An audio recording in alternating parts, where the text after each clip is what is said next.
Kuna watu ambao wanayumbishwa na mapito na magumu wanaoyapitia. Amen. Lakini nataka nikuambie, amen, katikati ya magumu unayoyapitia, Mungu yupo. Amina.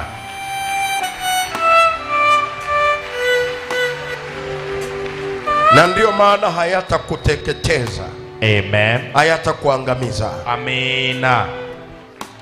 Yako mambo Mungu anayaruhusu ya kujenge. Usizani ya kwamba Mungu hayuko pamoja na wewe kwa sababu tu ya magumu na maumivu unayoyapitia. Amen. Mungu yuko pamoja na wewe. Amina. Hayatakumaliza. Amen. Ukipita kwenye moto, ndio. Ukipita kwenye maji mengi, moto hautakuteketeza. Amen. Maji mengi hayatakugharikisha. Amina. Kwa sababu Bwana yuko pamoja na wewe. Yesu. Mwambie tu, sina mashaka na wewe. Ndio Bwana.